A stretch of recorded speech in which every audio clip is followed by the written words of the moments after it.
Halo teman-teman semua, Sobat Kang Anggit. Pernah tidak kalian ngebayangin seperti apa rasanya kalau hari ini adalah hari terakhir umat manusia di bumi?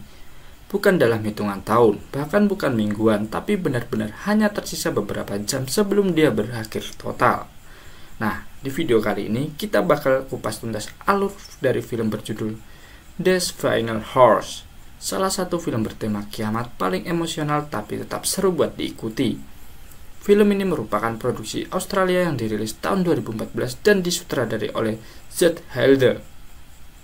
Konsep ceritanya sebenarnya simpel, tapi tetap mengerikan. Sebuah meteor raksasa telah menghantam bumi, menghancurkan seluruh wilayah Eropa dan Amerika. Dan dalam waktu beberapa jam ke depan, gelombang panasnya bakal menyapu habis seluruh permukaan bumi termasuk ke Australia. Tapi yang bikin film ini beda dari film kiamat pada umumnya adalah fokusnya. Alih-alih mengisahkan upaya menyelamatkan dunia, film ini justru mengajak kita untuk merenung. Kalau kamu cuma punya waktu beberapa jam sebelum semuanya berakhir, apa yang bakal kamu lakukan? Langsung aja, mari kita mulai ngebahas alur ceritanya. Film dibuka dengan cuplikan audio dari berbagai rekaman terakhir warga yang sedang mengucapkan salam perpisahan kepada orang-orang terkasih. Ini menjadi tanda bahwa akhir dunia benar-benar sudah di depan mata. Tak lama, kita diperlihatkan meteor raksasa yang mulai memasuki atmosfer bumi.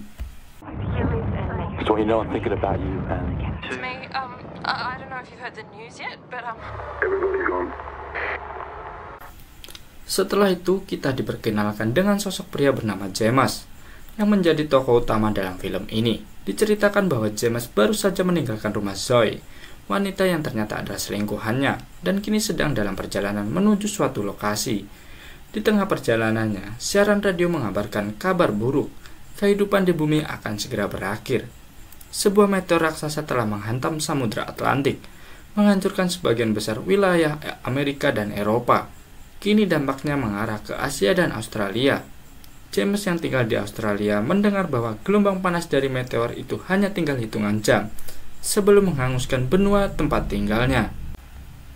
Mengetahui bahwa kiamat sudah diambang mata, suasana di kota tempat James tinggal terlihat kacau balau. Ada yang menerima takdir dengan berpesta bersama orang terkasih, ada yang panik, bahkan ada yang memilih menghabiskan sisa waktu untuk berdoa. Sementara itu, James digambarkan bukanlah pribadi yang baik. Ia dikenal sebagai seorang alkohol, pecandu seks, serta pengguna narkoba. Selama perjalanannya, penonton diajak melihat beberapa kilas balik di saat sebelum James meninggalkan Zoe. Di momen itu Zoe sempat memintanya untuk bersama-sama menikmati detik-detik terakhir dunia. Namun James tampak ragu karena Zoe hanyalah wanita simpanannya. Menyadari posisinya, Zoe mencoba tegar dan menyuruh James untuk pergi menemui kekasihnya yang sebenarnya. Dari sini kita jadi paham bahwa James sedang dalam perjalanan untuk menemui pacar resminya. Di salah satu titik perjalanan, James tiba-tiba dihadang oleh pria asing yang terlihat tidak waras. Untuk mempermudah, kita sebut saja prianya si Bodong. Dengan ekspresi tak stabil, si Bodong menodongkan golok ke arah leher James dan memaksanya untuk mengantarnya ke suatu tempat. Namun di tengah jalan, si Bodong tiba-tiba turun dan dengan kejam membunuh seseorang yang mereka temui secara acak. James yang ketakutan langsung melarikan diri, meninggalkan mobilnya begitu saja. Si Bodong sempat mencoba mengejarnya, namun beruntung James berhasil menghindar dengan cara bersembunyi di bawah kolong sebuah mobil.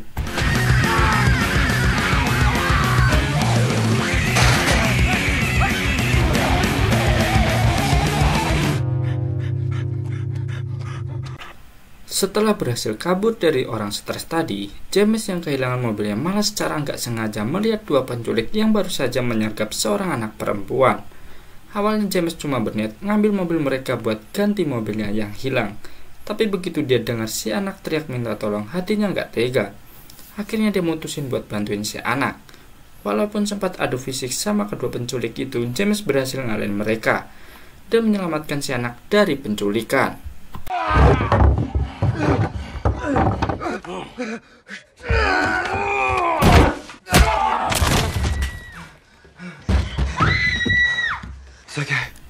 Pertama kali bertemu dengan James, Rosie gadis kecil itu masih diliputi rasa takut karena mengira James adalah bagian dari kelompok penculik. Namun James berhasil memenangkan Rose. dan membuatnya yakin bahwa dia bukan orang jahat. Setelah merasa cukup aman, Rose pun setuju untuk ikut bersama James. Di perjalanan, Rose memberitahu alamat tujuan utamanya, rumah sang bibi. Tapi sebelum ke sana, dia memohon agar James untuk mengantarkannya lebih dulu ke sebuah gedung olahraga, tempat di mana ayahnya mungkin berada. Walaupun awalnya ragu, James yang merasa iba akhirnya setuju membantu Rose menemui ayahnya. Kiss?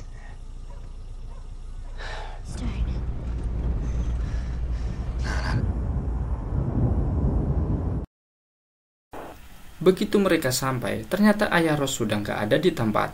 Meski mereka sudah berusaha sekuat tenaga buat manggil dan nyari, hasilnya tetap saja nihil. Awalnya James merasa tugasnya sudah selesai dan sempat berpikir buat ninggalin Rose. Tapi rasa empatinya muncul lagi. Hati kecil James nggak tega ninggalin Rose sendirian. Akhirnya dia mutusin buat bantu sekali lagi. Rencana baru pun dibuat. James mau bawa Rose ke rumah Stacy, adiknya, supaya Rose bisa tinggal dan dirawat di sana.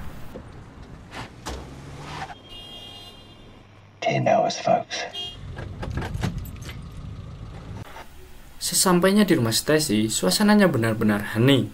James langsung curiga dan nekat masuk, tapi nyuruh Rose tetap di luar karena firasatnya nggak enak. Begitu masuk, James kelilingi nyari ke seluruh penjuru rumah Stacy, tapi nggak nemu satu orang pun. Dia lanjut naik ke lantai atas dan disitulah James dibuat terpaku. Di sana dia menemui pemandangan yang menyayat hati Stacy, adik kandungnya. Ditemukan tak bernyawa bersama sang suami. Ternyata mereka berdua memilih mengakhiri hidup. Yang bikin makin miris, James juga lihat ada 3 makam kecil di halaman belakang rumah.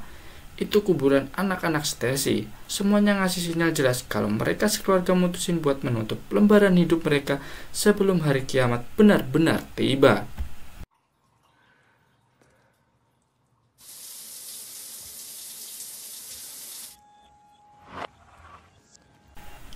James awalnya berniat pergi tanpa pamit, meninggalkan Rose begitu saja. Tapi lagi-lagi hatinya nggak tega, dan akhirnya dia memilih untuk tetap membantu gadis itu. Rose sempat bertanya soal Stacy, penasaran kemana perginya. Tapi James cuma menjawab kalau Stacy sudah menghilang dan dia sendiri nggak tahu kemana.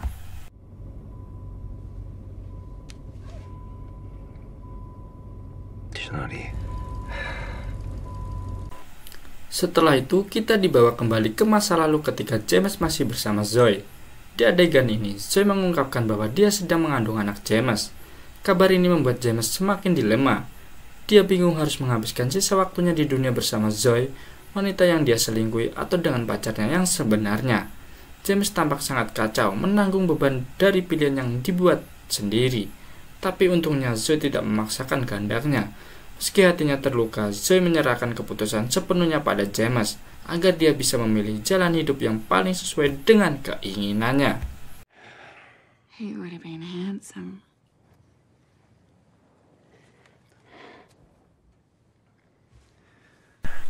Di tengah perjalanan, Rose menyadari tangan James terluka. Tanpa banyak bicara, dia menyerahkan sehelai kain untuk membalut luka itu. Gestur sederhana itu membuat James tersentuh di tengah dunia yang nyaris runtuh. Masih ada ketulusan yang bisa dirasakan. James juga terdiam saat Rose mengutarakan pandangannya tentang rencana Tuhan. Ia percaya bahwa meski dunia sudah seperti ini, Tuhan tetap punya rencana yang indah di balik semua kehancuran yang terjadi. Beberapa saat kemudian, pandangan James tertuju pada sebuah keluarga yang masuk ke dalam perpustakaan. Dia pun memutuskan untuk menghampiri mereka. Ternyata sang kepala keluarga bernama Gary dan ia seorang polisi. Niat awal James hanya ingin meminta bantuan, namun semuanya berubah saat dia melihat Gary membawa pistol.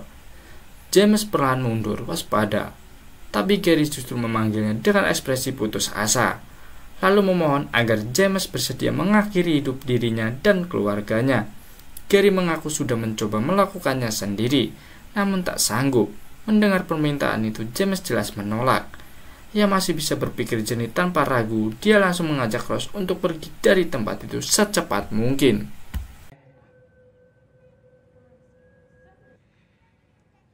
Forgive me. James akhirnya tiba di rumah pacarnya yang sebenarnya, yaitu Vicky. Namun begitu sampai, dia mendapati adik Vicky, Freddy, sedang menggelar pesta liar. Freddy tampaknya sadar bahwa akhir dunia sudah dekat. Jadi dia dan teman-temannya memilih untuk bersenang-senang tanpa peduli apapun. Suasana di dalam rumah benar-benar tak terkendali. Semua orang tampak lepas kendali, menari telanjang, mabuk berat, hingga melakukan hubungan intim secara terang-terangan. Ross jelas merasa sangat tak nyaman menyaksikan semua itu.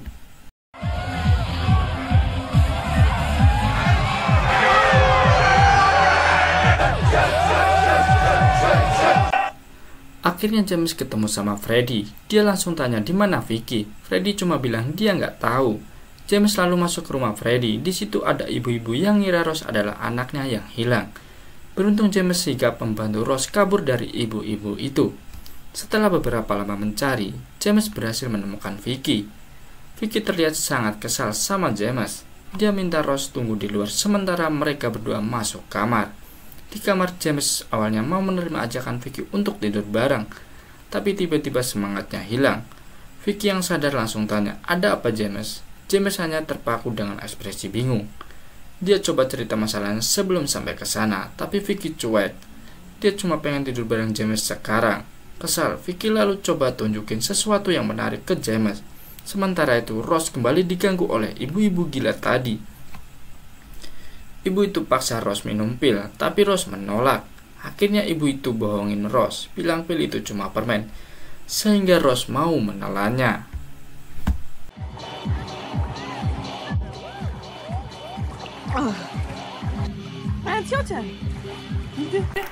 Kembali ke James dan Vicky, mereka masuk ke sebuah ruangan bawah tanah. Di situ Vicky menunjukkan sebuah alat bantu pernapasan yang menurutnya bisa menyelamatkan orang-orang di sana. Namun James yang memperhatikan merasa alat itu kurang memadai dan mencoba memberitahu Vicky bahwa alat tersebut sebenarnya tidak akan cukup untuk menyelamatkan mereka. Vicky jadi kesal karena merasa James sok tahu. Mereka pun berdebat sengit sampai akhirnya Vicky menyadari kalau sebenarnya James enggan berada di sana bersamanya.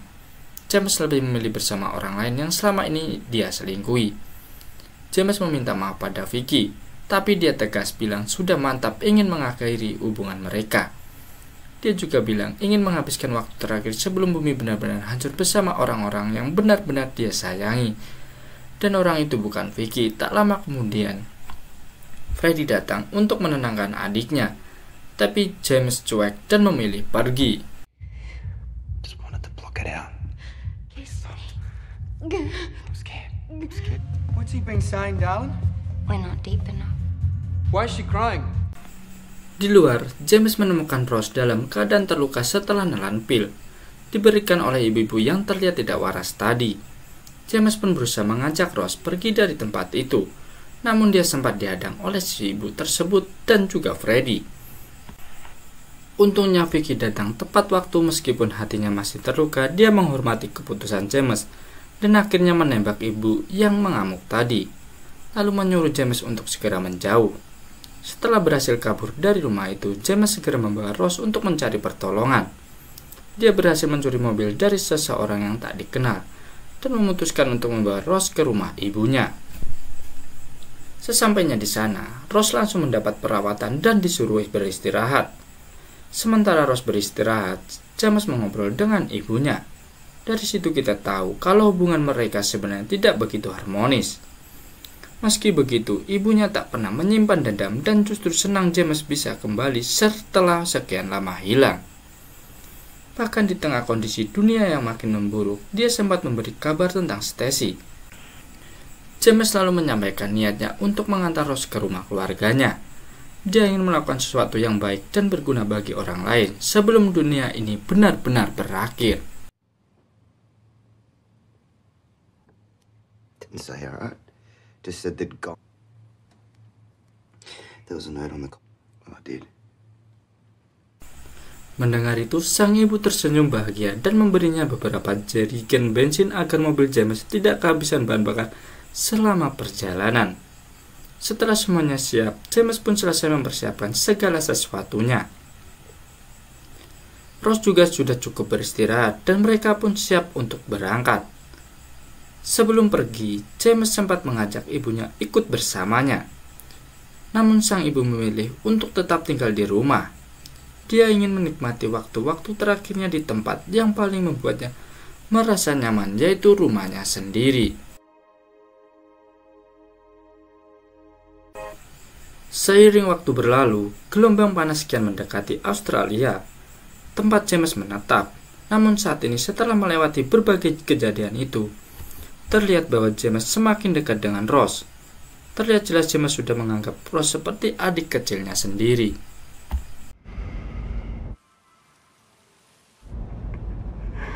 Yeah. Singkat cerita, James dan Rose akhirnya tiba di rumah keluarga Rose. Karena sangat senang, Rose langsung mencari anggota keluarganya. Namun suasana di rumah itu terasa aneh dan sangat sunyi. Padahal di halaman depan terlihat banyak mobil terparkir. James dan Rose pun memilih untuk berpisah. James menuju ke kebun belakang rumah dan betapa terkejutnya dia ketika menemukan banyak mayat di sana, termasuk ayah Rose. Terlihat jelas bahwa mayat-mayat itu adalah keluarga Rose yang semuanya meninggal karena menerima kenyataan pahit bahwa dunia akan segera berakhir.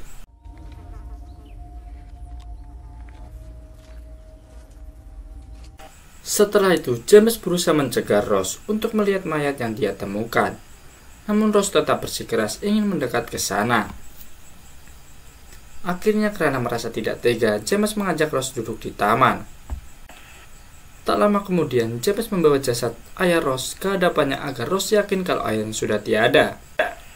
Melihat ayahnya sudah pergi, Rose jelas sangat sedih, apalagi dia sudah berjanji akan menghabiskan waktu terakhirnya di dunia bersama sang ayah.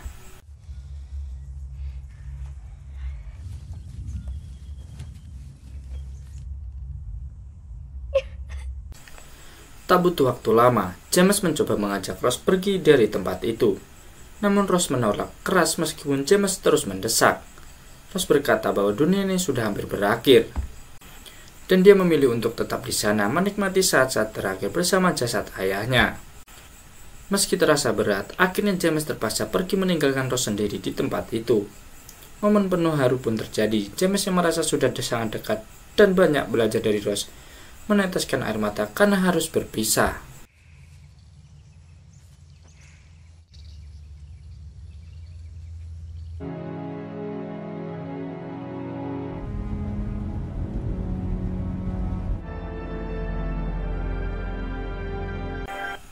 Setelah momen penuh haru itu, James yang telah banyak belajar selama membantunya Rose, akhirnya tahu apa yang harus dia lakukan di sisa waktu terakhirnya. Dia memutuskan untuk mencari Joy, orang yang paling dia cintai dan yang tulus mencintai James. Semakin mendesak dan mobil James sempat meledak karena overheat di tengah perjalanan, sehingga dia terpaksa melanjutkan perjalanannya dengan berjalan kaki. Saat sampai di rumah Joy, James tidak melihat Joy di sana. Ia lalu pergi ke pantai di belakang rumah Joy, tempat di mana akhirnya mereka bertemu kembali. James pun berhasil memenuhi keinginan terakhirnya, yaitu menikmati momen akhir dunia bersama Joy. Menyaksikan gelombang panas yang menyapu daratan terakhir di bumi. Setelah itu, film pun berakhir.